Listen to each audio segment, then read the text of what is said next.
Hai guys, apa kabar? Semoga kalian sehat dan sukses selalu dimanapun kalian berada. Teman-teman, kita masih akan membahas dari gelaran Olimpiade Catur Dunia yang diadakan di Chennai tahun 2022. Kali ini saya akan mengajak Anda untuk menyaksikan partai dari juara dunia Magnus Carlsen melawan pecatur dari Mongolia, Batsuren dan Basuren. Ya, teman-teman, kembali lagi tim Norwegia yang diisi juara dunia Magnus Carlsen mengalami kesulitan untuk bisa kembali ke jalur kemenangan. Ya, di babak keempat ini tim Norwegia ditahan imbang Mongolia dengan skor 2-2 dan ya Magnus Carlsen jadi penentunya dengan meraih satu-satunya kemenangan di tim Norwegia. Langsung saja kita bahas partainya karena menyajikan partai yang sangat luar biasa indah ya. Dan perlu kita pelajari di mana Magnus Carlsen bermain dengan serangan yang luar biasa, teman-teman. Tapi sebelum itu jangan lupa klik tombol subscribe dan nyalakan lonceng notifikasi kalian. Yap, juara dunia Magnus Carlsen memulai dengan langkah kuda F3 dan dijawab Batsuren dengan kuda ke petak F6, kemudian C4 dan dijawab E6. Putih D4, hitam D5, dan putih kuda C3, hitam gajah ke petak B4. Ini merupakan Queen Gambit Decline variasi Ragozin, teman-teman. Dan langkah terbaik untuk menjawab gajah ke petak B4 adalah gajah ke petak G5. Yang pertama, pilihan paling banyak dimainkan. Yang kedua adalah pion C makan D5. Yang ketiga adalah E2, E3. Ini bisa kalian pilih, guys. Gajah ke petak G5, kemudian hitam merespon dengan langkah H6. Yap, ini merupakan pilihan utama juga. Kemudian Magnus lanjutkan dengan gajah ke petak H4, kemudian hitam rokade pendek, putih E3. Kuda B ke petak D7, kemudian pion C makan D5, pion E makan D5, dan putih gajah D3. Hitam C6, kemudian putih rokade pendek, hitam gajah ke petak D6. Kemudian putih menteri C2, hitam benteng E8, dan putih benteng F ke petak E1. Nah, di langkah berikutnya ini hitam memainkan langkah gajah ke petak E7. Kita bisa lihat ya bahwa hitam banyak membuang langkah tempo ya teman-teman. Artinya banyak menyia-nyiakan langkah, yaitu tadi sudah gajah B4, kemudian tarik gajah D6, kemudian mundur lagi dengan gajah E7. Nah, Magnus melanjutkan dengan gajah ke petak G3, kemudian hitam kuda ke petak F8, dan kemudian putih H3, kemudian hitam B6. Yap, ini langkah yang salah ya, yang paling besar membuat putih untuk unggul teman-teman di langkah berikutnya. Ya, pilihan yang lebih baik selain B6 adalah langkah pilihan paling baik selain B6 ya adalah gajah ke petak E6 teman-teman untuk mengaktifkan benteng ke petak C8, atau yang kedua adalah kuda ke petak H5, dan yang ketiga adalah gajah ke petak D7.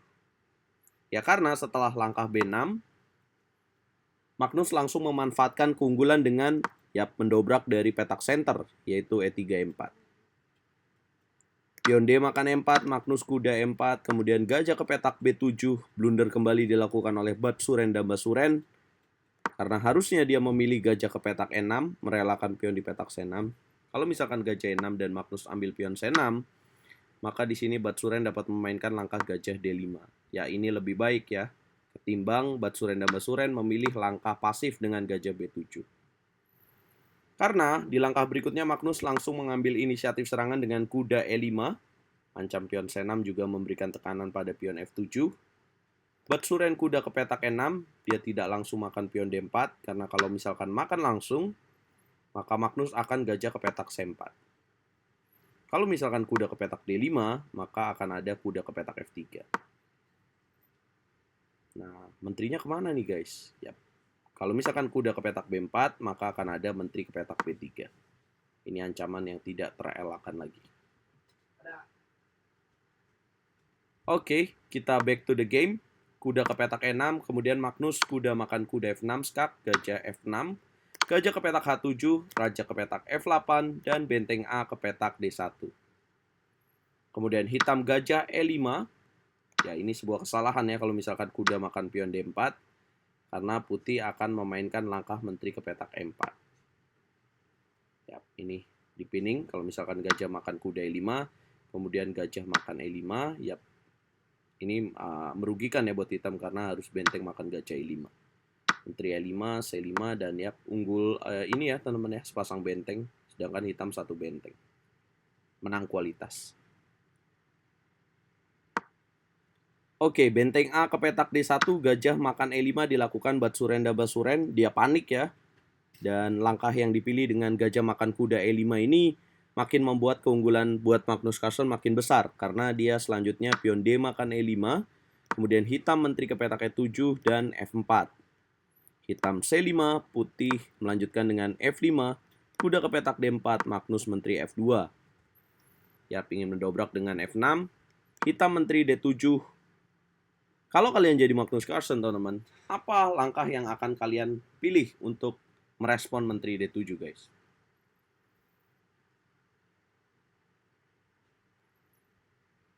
Congratulations kalau kalian menemukan langkah E6. Boom!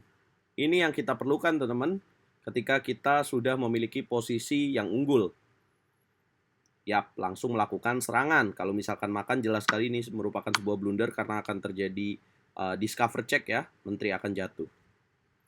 Nah, karena di partai di langkah berikutnya di partai ini dia memilih menteri ke petak C6.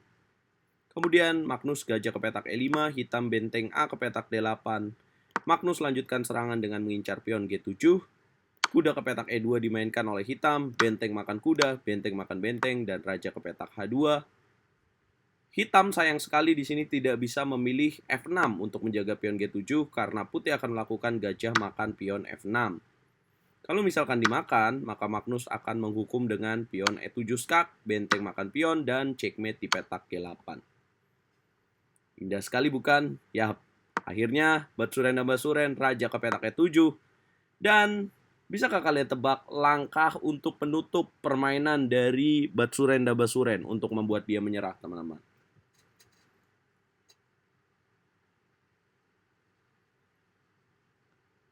Congratulations kalau kalian menemukan langkah immortal, langkah mematikan dengan pengorbanan gajah ke petak F6. Boom! Batsuren dan Basuren, Grandmaster dari Mongolia menyerah di tangan juara dunia Magnus Carlsen. Kenapa menyerah jika dilanjutkan apabila dia memilih raja makan gajah, maka Magnus akan menteri ke petak E5. Jika raja ke petak G5, maka akan menteri makan G7. Raja ke petak F4 akan terjadi checkmate dengan menteri makan pion H6. Dan raja tidak bisa kemanapun. Nah, jika Batsuren dan Basuren di sini memilih raja ke petak E7, maka akan ada pion E makan F7 skak. Raja makan pion F7, maka akan tercipta gajah ke petak G6. Raja mundur, menteri makan benteng, menteri makan menteri, benteng makan menteri, akan tercipta skakmat. Lalu, bagaimana jika di sini dia memilih raja ke petak D8? Ya, pastinya ini akan jadi menteri kembali ya, dan hitam akan kehilangan menteri. Nah, bagaimana jika dia memilih makan dengan pion? Ini nggak boleh kelewatan juga, maka putih akan pion E makan F7 skak, raja makan pion F7, maka akan ada menteri G6, raja ke petak F8, dan checkmate dengan menteri G8. Wow, keindahan partai yang luar biasa ya, teman-teman, dimainkan oleh Magnus hanya 30 langkah. Batsuren dan Basuren mendapatkan pelajaran berarti dari juara dunia Magnus Carlsen di Olimpiade Catur India 2022. Tapi sayang sekali lagi teman-teman, ya Magnus harus menggendong teman-temannya ya di tim Norwegia ya, karena di papan keempat kembali lagi mengalami kekalahan Christiansen ya, dan Ariantari juga tidak bisa membantu Magnus Carlsen untuk membuat tim Norwegia lebih baik lagi ya teman-teman. Ya itulah yang terjadi teman-teman. Menurut kalian solusi apa nih yang harus dilakukan Magnus teman-teman? Jangan suruh pindah negara ya, karena itu sulit terjadi teman-teman. Yap. Ini seperti Messi di Argentina atau Ronaldo di Portugal ya. Banyak yang komen kayak gitu. Tapi inilah teman-teman fakta uniknya Magnus Carlsen. Tapi dia punya target pribadi ya untuk menyentuh Elo rating 2900 di Olimpiade Catur kali ini. Saksikan terus permainan dari Magnus Carlsen di Olimpiade Catur Dunia, dan jangan lupa untuk support Timnas Catur Indonesia di ajang Olimpiade Catur. Sore ini akan ada lanjutan babak 5 karena Norwegia akan berhadapan dengan tim Zambia.